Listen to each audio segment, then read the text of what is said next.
接下来进行下一场主题演讲。Let's move on to the next presentation. 本场演讲由国立阳明交通大学电子研究所的洪瑞华教授当作主持人，让我们欢迎洪教授。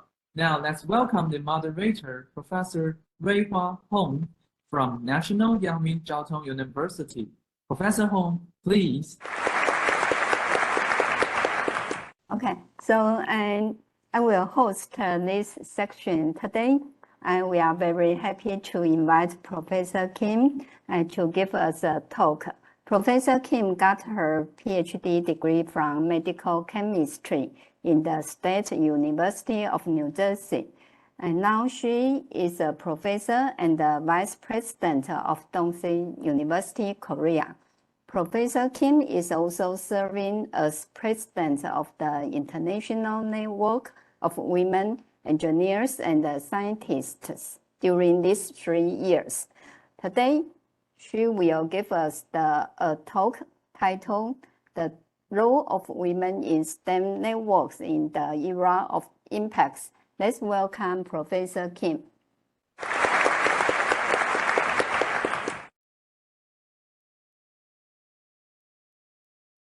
Good afternoon, everyone. I would like to, first of all, thank Professor Anya Lin, President of TWIST, also Ms. Shunlian Sung, Vice President of INWES, and members of the organizing committee of the 2023 Women in Science and Technology Convention in Taiwan for inviting me to speak today. I am currently the Executive Vice President of Dongseo University, which is located in Busan, Republic of Korea. And Dongseo University is one of the organizational member of the International Network of Women Engineers and Scientists, better known as INWES. I have served as president of INWES for the term 2021 to 2023. And after our recent annual general meeting, which was held this September in Auckland, New Zealand, I am now the immediate past president. I'm very happy to announce to you that our new president is Dr. Sarah Pierce from the UK. Today, I will be presenting a talk that I had delivered at the 2023 APNN meeting, which was held in Mongolia in June this year. I, however, made some changes to update some of the information, and also I have added some slides that may pertain to the audience attending today's convention.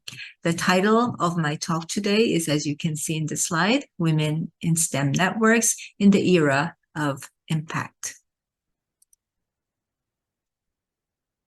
The world we live in today is challenged to build a more sustainable future.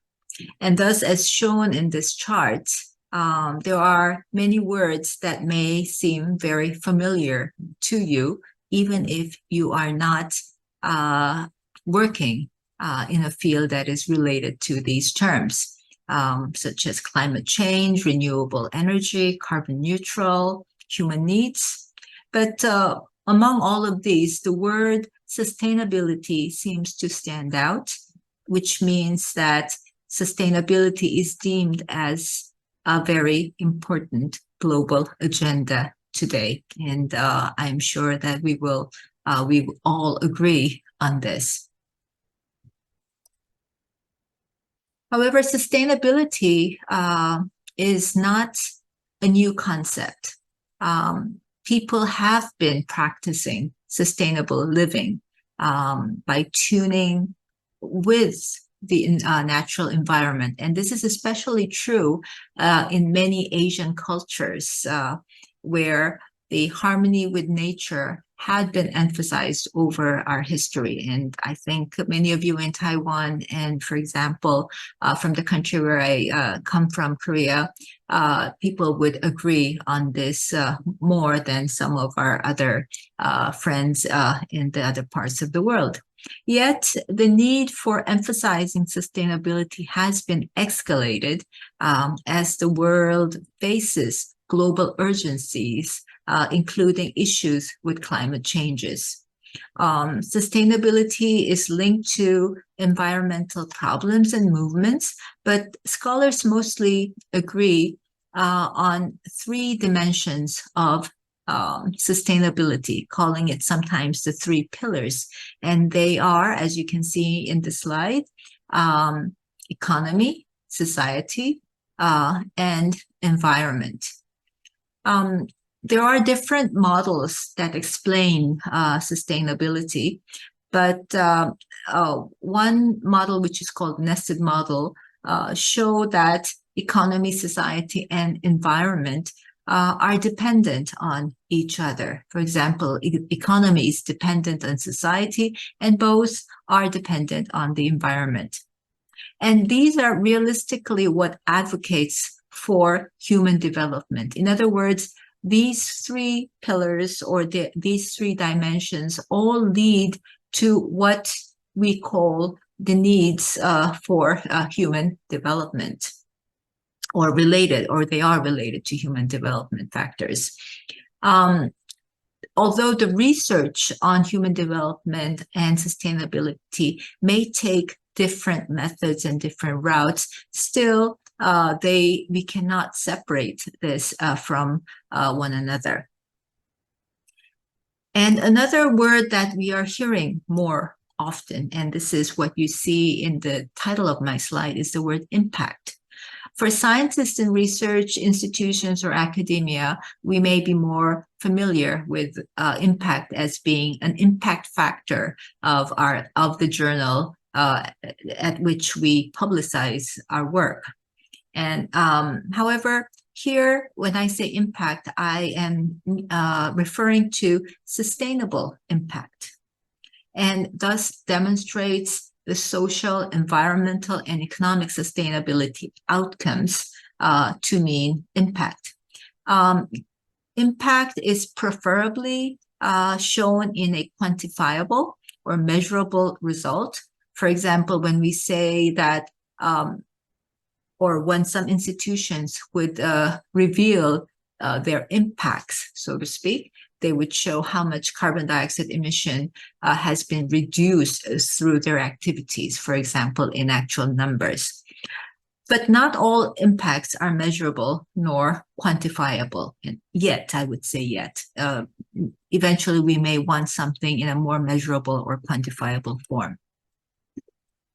So there is what is called sustainability impact assessment, and these are to explore the combined economic and environment and social impacts of the policies, programs, strategies, and action plans. And this is done by the UN-related or the UN organizations or related organizations. Various types of impact assessments are thus being shown. And what I would like to emphasize here is the scientific, technology, and gender aspects are crucial for making a sustainable impact. And I quote from one of the reports, which says that achieving sustainable impact means ensuring that the positive impact of a project on the lives of the beneficiaries carries on after a project intervention has ended. Now, we're hearing sustainability impacts all throughout, more and more. And this is, and I shown in one of the quotations that was made by the CEO of NASDAQ, Adena Friedman. And I quote here, "We are witnessing a new era of impact in which the world's capital markets are building a more resilient and sustainable global economy." Now, when we say sustainability, what comes together or what is related to sustainability is the sustainable development goals, better known also as the SDG or the SDGs.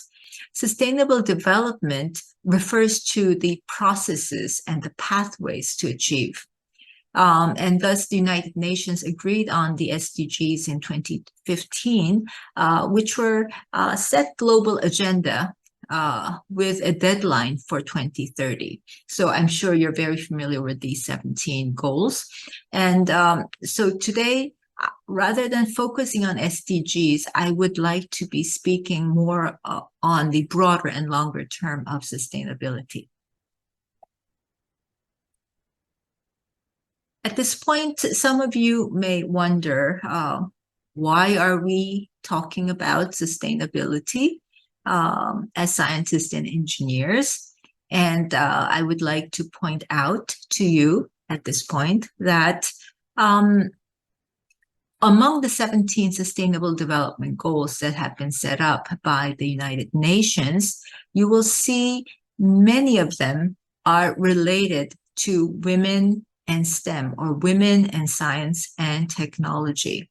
For example, they would include SDG 4, which is quality education, SDG 5, very important, gender equality, SDG 6, clean water and sanitation, SDG 7, affordable and clean energy, 8, which is decent work and economic growth, 9, industry, innovation and infrastructure, 10,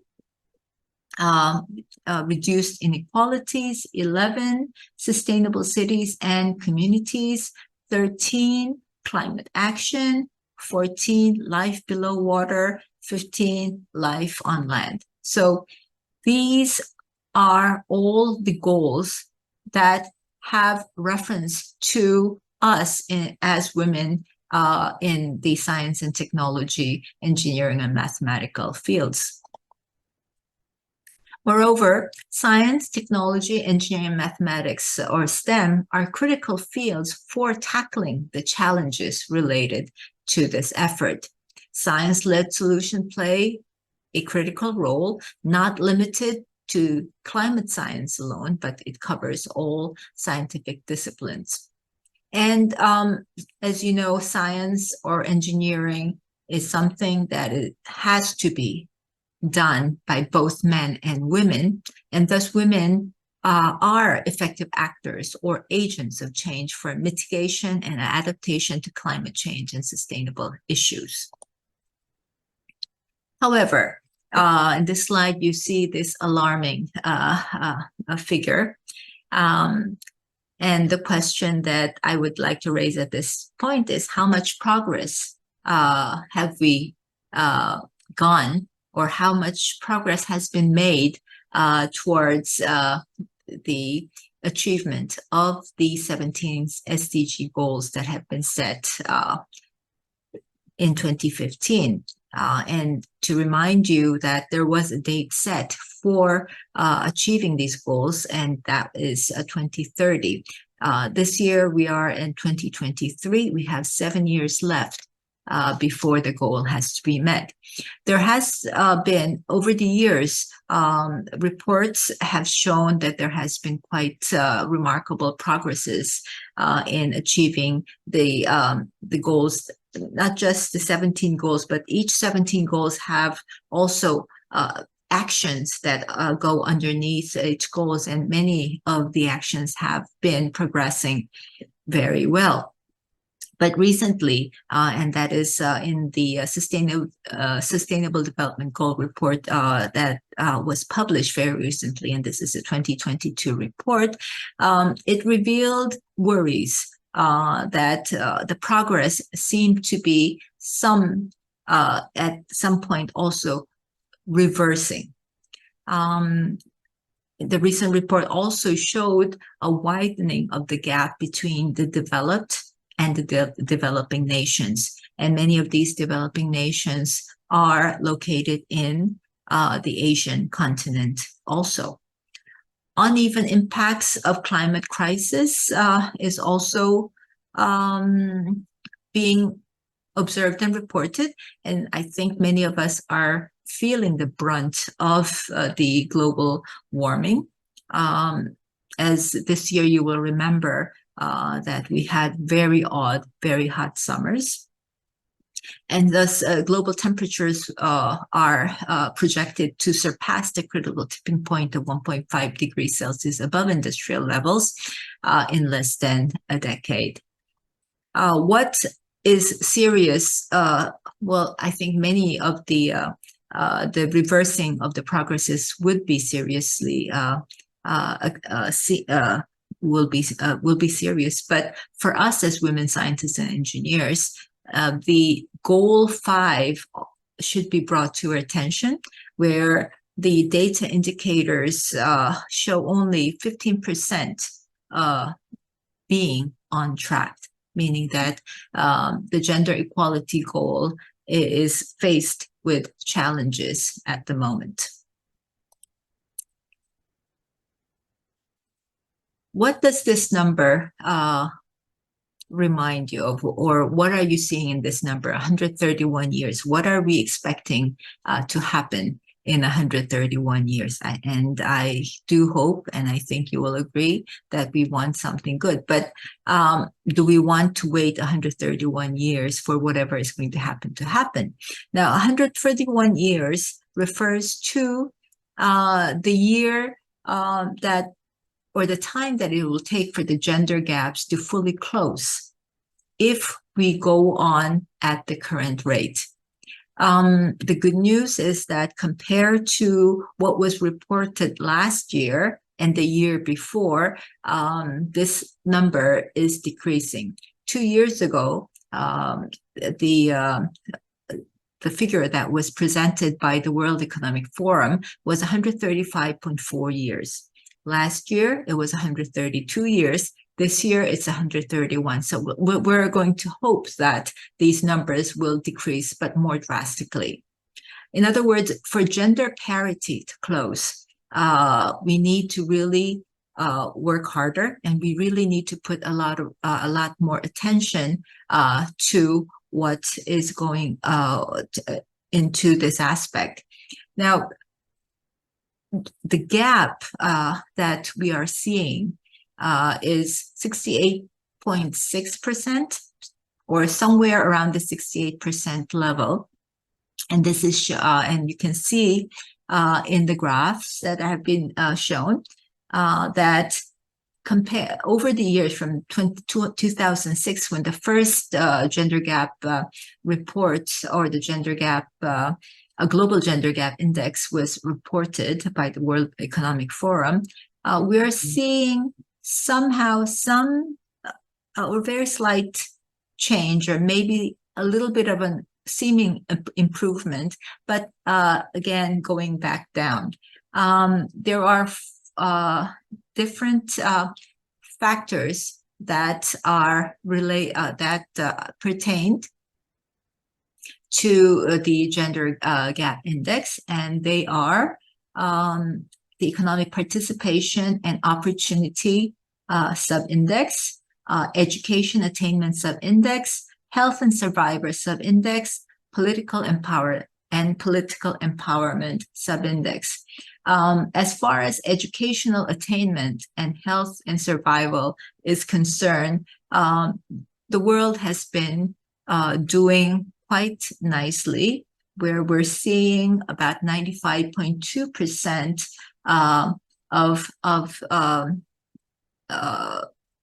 of the gap, meaning that there is less gap.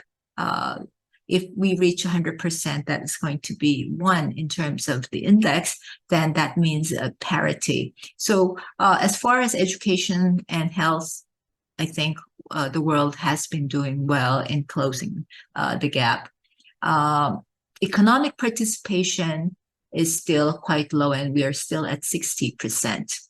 And what is still very seriously going behind is the political empowerment subindex. That is, women in the higher level political participation is still very low compared to men, is what these graphs are showing us. This is also something that I have cut off from the 2023 gender gap report. On page 41, you will see the percentage of women in different positions. What is noticeable here is in the C-suite level positions. And C-suite refers to executive level managers, that is CEO, CFOs, CEO, and so on, the percentage of women is overall low, but it's drastically even lower in certain fields like transportations, constructions, and let's say utilities, oil, gas, mining. Professional services, only 26%. And so this means that in most of the fields, women in leadership levels is still very low in percentage, but this is even more serious in science, technology related fields. What is very vividly shown in the report is the percentage of women in STEM versus non-STEM workforce over the years since 2015 to 2023.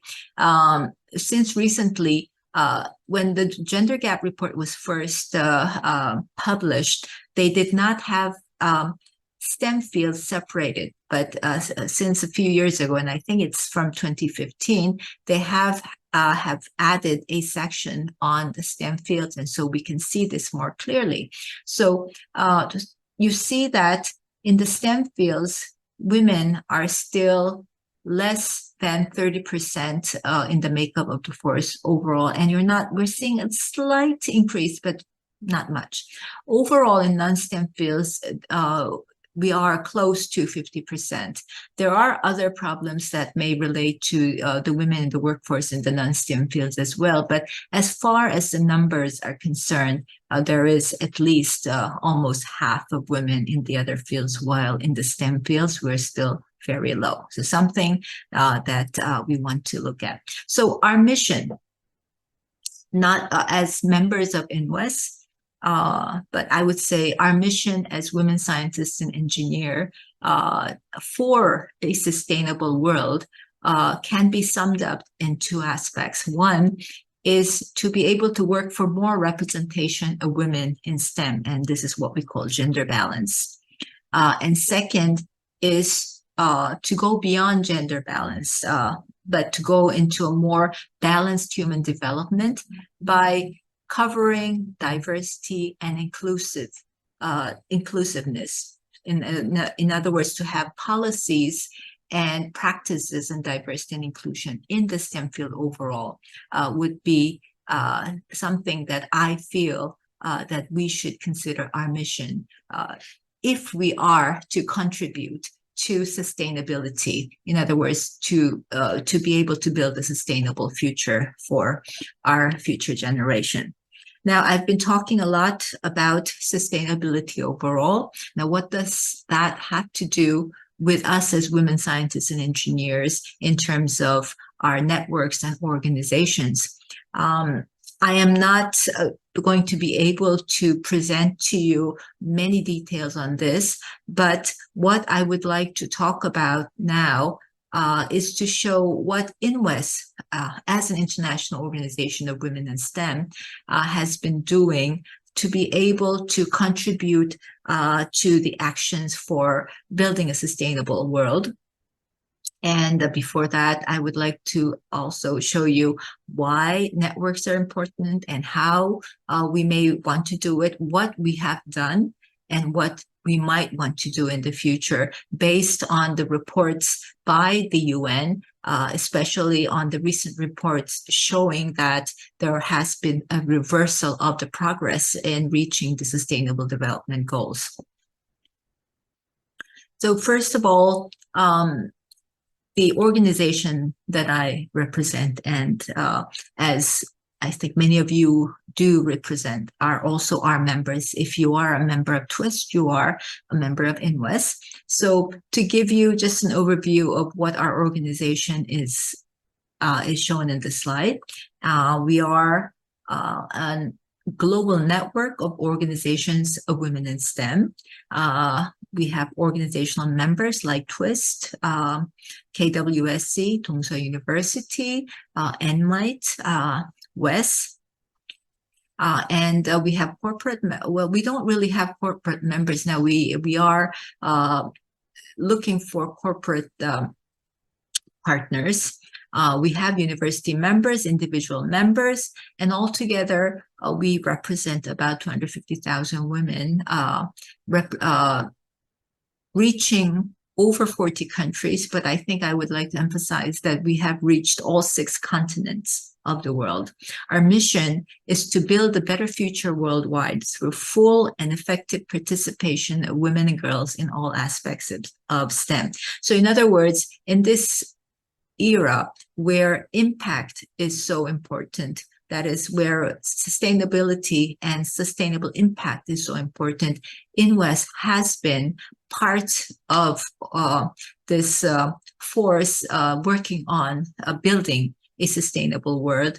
But how we want to do it is through actions and projects and programs that will bring full and effective participation of women and girls into the science, technology, engineering, and mathematical fields. So what impact have INWES made over the years? This is something that pertains to why networks are important. And I think one of the key words that you will have seen is the word collective. So collective learning, systemic change are all very important in building a sustainable future. As far as INWES is concerned, the organizational network was established in order to have a formal organization that overlooks a conference that had started in 1964 and held every 3 years. That is called ICWES. That's the International Conference of Women Engineers and Scientists, which brought women in engineering and scientists together. It was that was how we started, but it was triggered by the Science Agenda Framework for Action adopted by the World Conference on Science in the 21st Century, held in July in 1999 by UNESCO. There was an emphasis to make special efforts to establish international networks of women scientists. And this is in order to develop a broader mandate and strengthen existing associations and networks. So, as I said, in 1964, we had the first conference ICWES through a continuing committee, which was an informal network. In 2002, with the grant from UNESCO, the organization INWES was established and then became incorporated as a not-for-profit corporation in Canada. And since 2008, INWES has been an official NGO partner now of with consultative status to UNESCO. Since 2017, INWES has consultative status to the UN Economic and Social Council, known as the ECOSOC, which also includes UN women activities that INWES has been participating in. When the reason why UNESCO decided to support the formation of INWES is very well expressed in this statement that you see in the box. As a solution to tackle the issue of gender imbalances in STEM, UNESCO aims to support and promote networks of women scientists in various scientific domains and regions, such as, among others, the International Network of Women Engineers and Scientists. So the emphasis for networking was very strong, especially in the early 2000s, because the UN and many governmental organizations did believe that in order to build a sustainable world, gender equality and science is important. And the way to mobilize and expedite the process would have been through the formation of international networks like INWES. Since then, many organizations have been created that are that pertain to women, science, engineering, and so on. I think some of the organizations are found in your country, in my country, and in many other countries as well. But still, there aren't that many STEM-oriented general organizations like INWES, and some of them that you will find listed in the Wikipedia are as such. But you will see that specifically science and engineering together and women and international, probably for now it will be INWES. So we are quite unique in that aspect. In Korea, for example, KWSC was established in 1993, and they have been crucial in enacting the law to support women scientists and engineers in the Republic of Korea. Today, there are with the law to support women and scientists, there are so many more STEM-related organizations in Korea now, more specific to different fields of sciences or engineering. Now, throughout, so we have been around for more than 21 years now, and we have celebrated our 20th anniversary in 2022, which was last year. What has happened over 20 years, we have looked back, and we've seen that we have been able, with a formal network, we have been able to expand our international influence further by having more conferences in different countries. If we look at the ICWES alone, the red is before INWES was formed, the blues are after ICWES was formed, and then you see the yellow, which is going to, the yellow is ICWES 20, which will be handled in 2026. But you see a more spread out in terms of the map, the global map, in terms of the outreach of our activities. But it doesn't seem that much, does it? What INWES has done is to activate regional networks, and the regional networks would have meetings within their regions. And with that, you see so many more meetings that have been held over the globe. So the red represents the ICWES conferences before INWES was formed.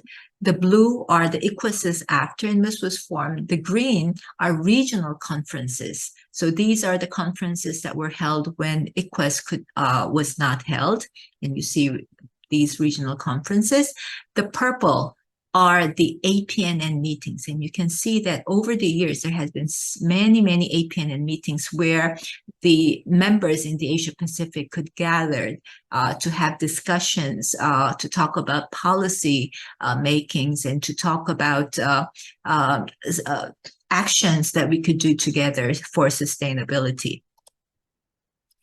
And so currently, what INWES is trying to do is to expand the network. We already have 4 regional networks. They include the APNN, the ARN, which is the African Regional Network. We have INWES Europe, and we have the Middle East and North African network called MENA. And now in preparation is the South American or the Latin American Regional Network, which I think will come to the picture very soon.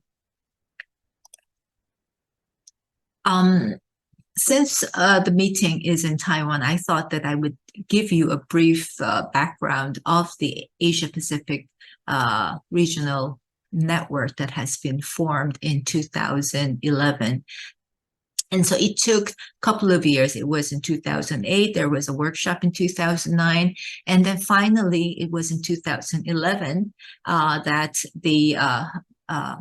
the network was officially formed. This is a picture of the meeting in 2009, and this is the first APN meeting that was held in Adelaide, Australia during Quest 15.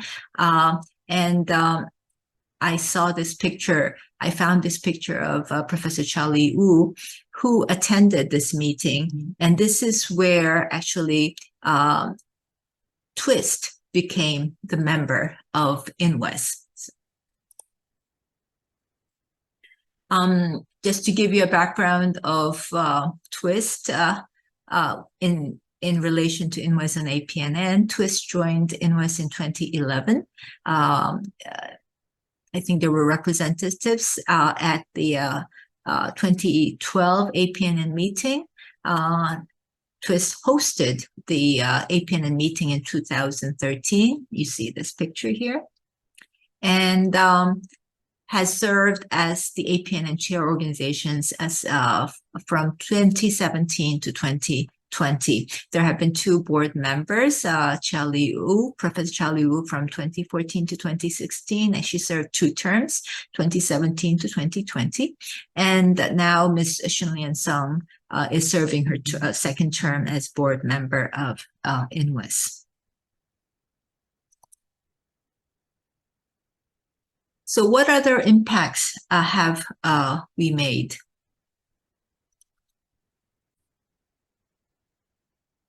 What INWES has done, especially with the APNN members, was to start this international collaborative study since 2014, where 5, which was continued on for 5 years, and 5 reports were published with numbers on how women perceive gender barriers. That is, how women scientists and engineers perceive gender barriers. So since 2021, it became a more INWES or international project, which was led by our current president, Dr. Sarah Pierce, and I think she will be talking about these projects in more detail. The objectives of INWES are seen in this slide, where we want to become an influential voice in STEM issue. We want to increase the presence of women. We want to promote exchange. We want to provide opportunities for networking. And we want to do projects together and expand opportunities for education and careers for women in STEM. And thus, over the past 3 years, these are some of the work that INWES has been doing in this aspect of making an impact. And thus, there were projects. We were represented at UN meetings. We had conferences, regional conferences, and we had reports based on studies that were conducted. We also have been voicing ourselves on climate issues at meetings with the WFEO and also the UNFCCC's co-op meetings. And I already mentioned about the ICWES conferences. Now, to summarize my talk today, I will start from this box over here, where we're living in an age where sustainability is important, and we want to focus on making a sustainable impact. Yet we're seeing that the sustainable development is reversing its progress, and there is only 7 years left to the deadline 2030 to achieve the 17 goals set by the UN. And thus, there has to be more escalated actions, is what the UN has been saying over their conferences and also meetings and reports. So there is a need for action by working with science. STEM fields need gender-balanced human resources. There is a need to strengthen inclusive partnerships, and there is a need for an enabling environment for sustainability for the future. And all of these there are more actions that have been proclaimed, but I tried to bring out what may be related to INWES, or the networking activities of women scientists and engineers. So what we can do as members of INWES, or what we have been done, can be summarized in the second box here on the left. INWES together have been working on knowledge sharing for collective wisdom, because networks are important. We have been supporting the startup of networks, which can set gender norms in STEM. Successful networks can support the start of new organizations worldwide, as we have been doing in INWES. But what we want to emphasize more is to address knowledge sharing through science. We are scientists and engineers. The voices of women has to be more quantifiable, and showing them in numbers would be very important in reaching sustainability. The voice of women can be heard better when they are collective and when they are in numbers. Networks can conduct collaborative research to reveal these numbers, and this is what INWES has been doing and hope that we can continue to do. The numbers can convince the lawmakers, policymakers, and there has been cases where this has been done, for example, in Korea. What is also very important is that we work on programs for future women in STEM. Removing the gender barriers would have a great impact and lead to a sustainable world, which is something that INWES believes in and would like to continue on doing. Women in STEM networks, in conclusion, I would say, play an important role in overcoming barriers and advancing opportunities for women and girls that will lead to a sustainable world. So what is INWES headed, or where is INWES headed towards? This is something that you will hear from our new president, Dr. Sarah Pierce. So to end my talk, I would like to say one more time that we need to join our efforts and impact society by building a better, or I would say sustainable future worldwide. And this we want to do at INWES through the full and effective participation of women and girls in STEM. And I hope you will join us in this endeavor. Thank you very much.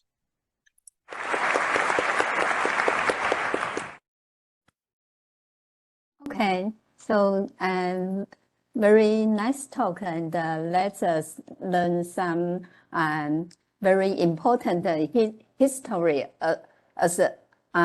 especially for the twist when we joined the INWES and the APN and the purpose of this organization. So now it's open question, and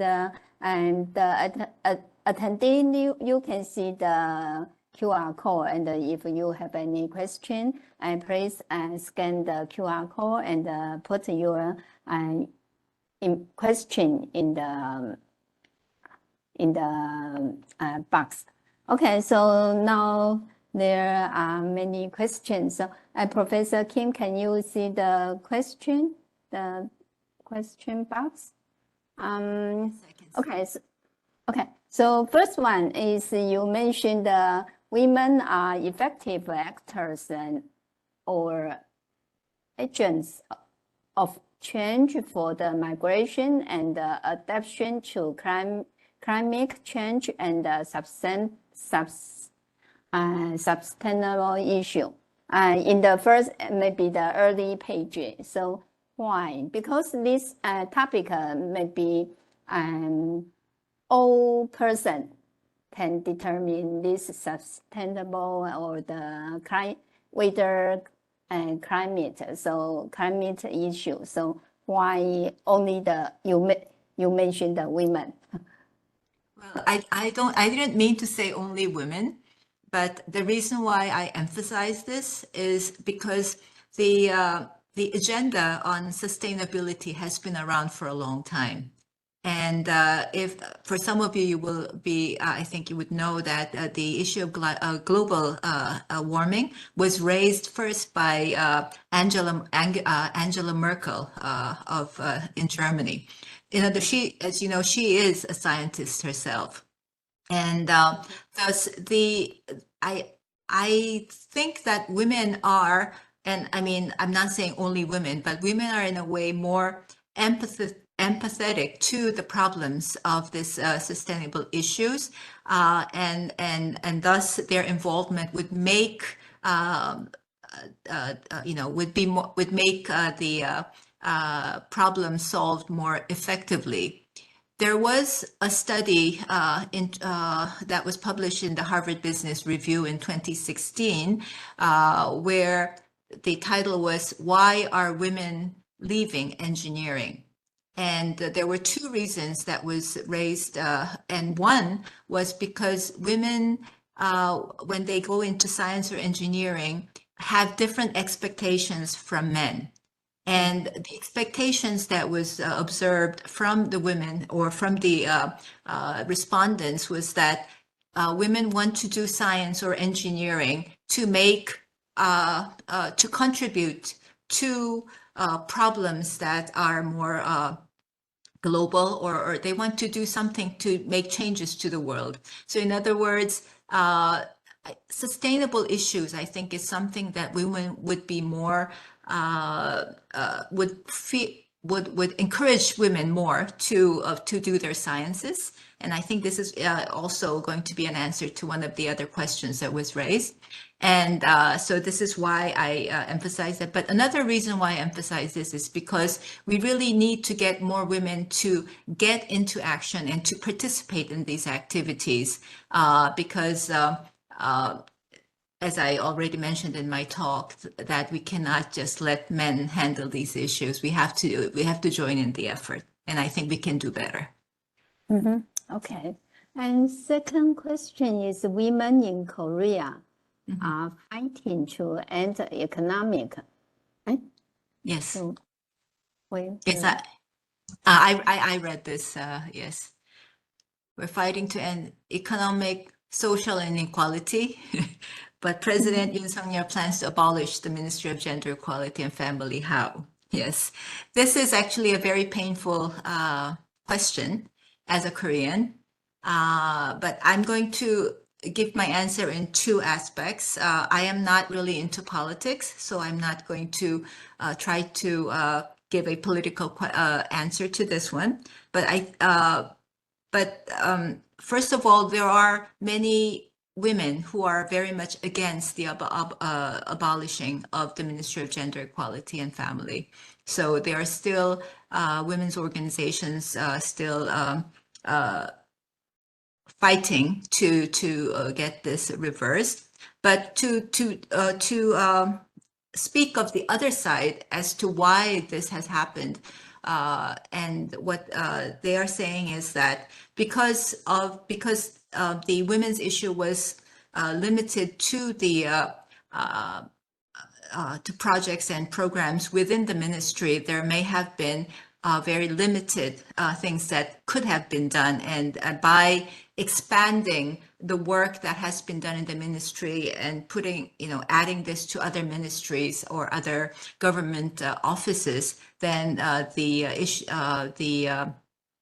diversity and inclusion issues and the gender mainstreaming may work more effectively is one of the answers that we are receiving. So we are quite alert. Koreans are quite alert on this issue, and I'm really hoping that whatever decisions will come out will be for the good of everyone, including women scientists and engineers.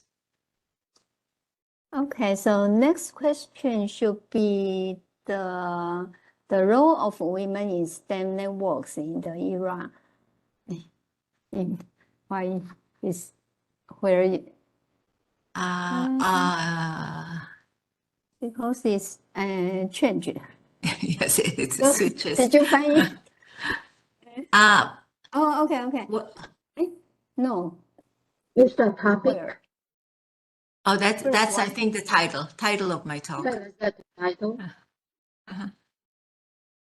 Okay, I think what I see is what are the most significant barriers or challenges that women in STEM still face today, and how can we effectively address them, is the question that I see.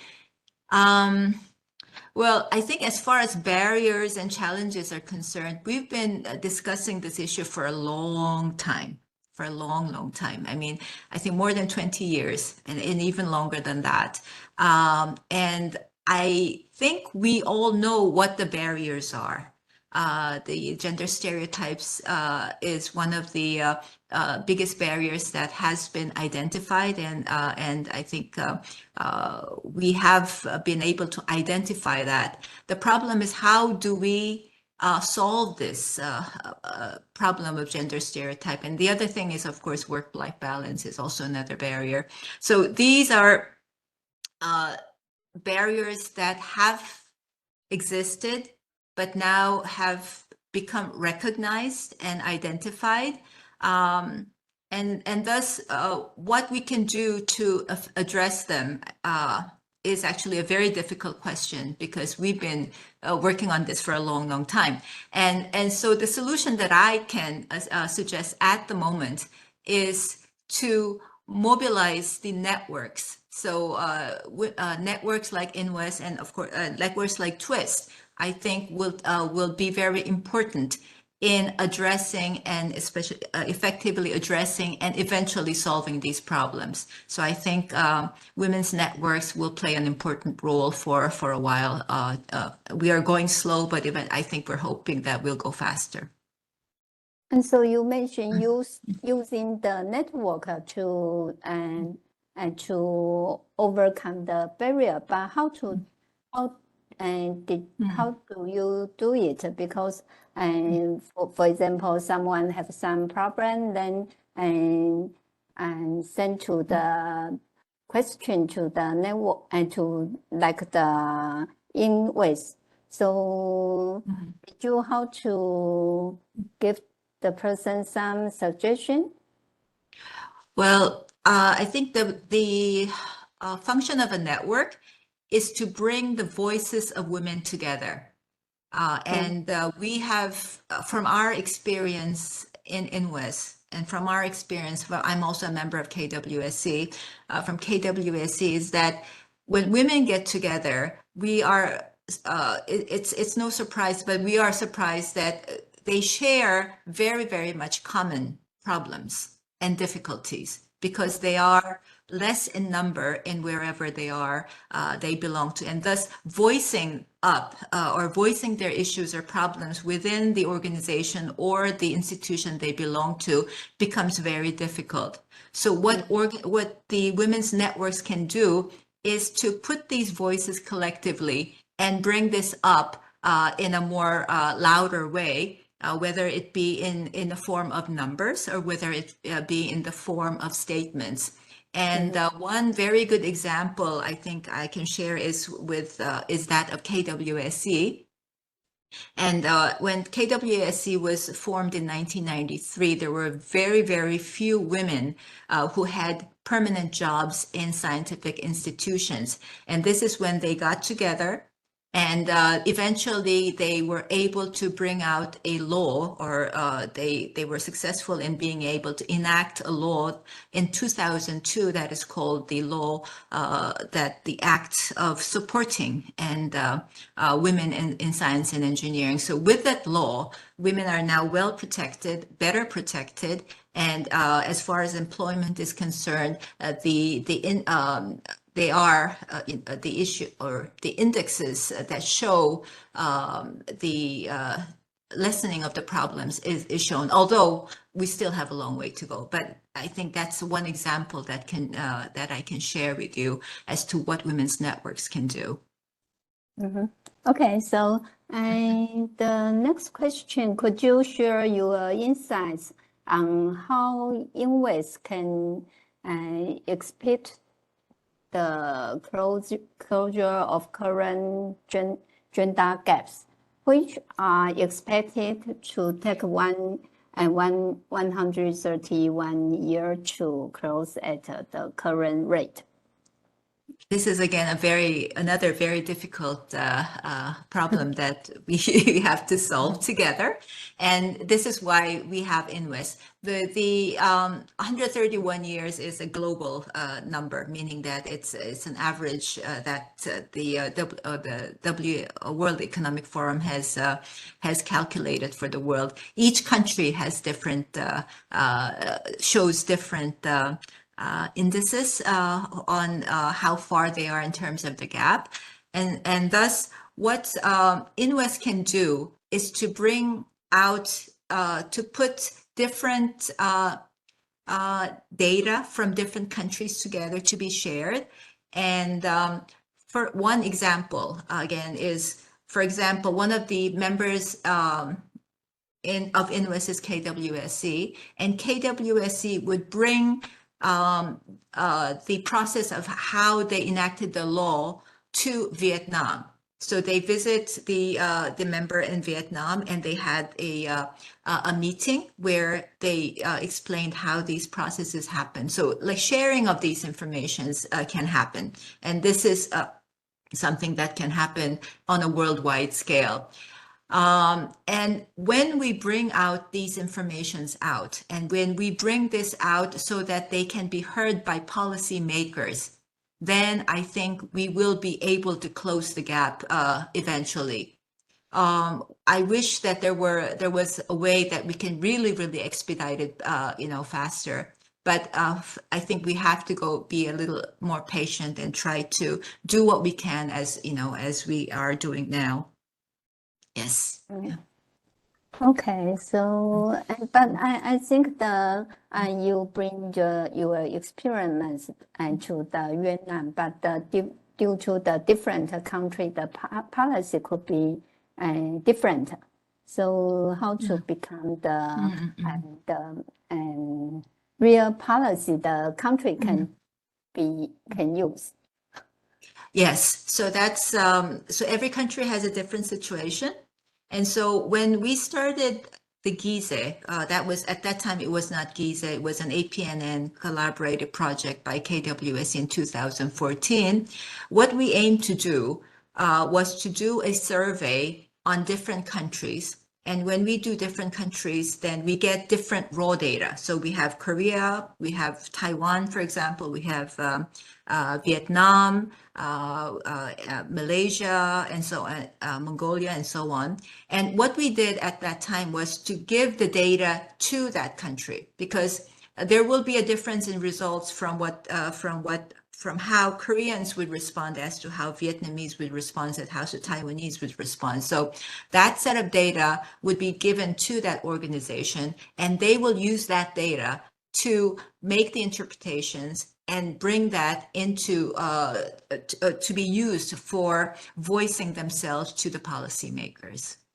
Oh, okay. So I think the staff should be very important. We have enough the people to analyze the data. Okay, so the next question, and which one? I think on the slide there's a question that asking about how can we assess the performance and effectiveness of our network expansion efforts. That you have been mentioned quite a lot of the efforts of events, and I truly believe that must be very important. And so the audience here ask a question: how to assess the performance and effectiveness? Are there specific metrics or indices that we use for the evaluation? Unfortunately, there is no set way of doing an evaluation, and I think this is something that that many organizations are starting to work on. And this is not just for assessing the effectiveness of a network, but also to show, for example, how the gender gap is closing, or how women in STEM are performing, or how the numbers are changing. So measurement and quantitation is something that has begun to be emphasized, I think, since a few years. And so this is something that I think we should be working together. But one thing that I think Dr. Sarah Pierce is going to talk about is the GIZE index. And I think that is going to be one index or one measurement that we can utilize, not for assessing our network yet, but eventually with that, I think we can build up and come up with new methods. So something that we should be working on, and I hope you at TWIST will participate and join us in this effort. Okay, I think. Oh, sorry, go ahead. No problem. I'm asking the other question from the audience that says, how should STEM women work together with non-STEM women to increase the voice of women? How do STEM women and non-STEM women work together? This is something we think is very important, but very difficult. in Korea, for example, in KWC, we had attempted this a couple of times, especially with those in the social sciences and science and engineering.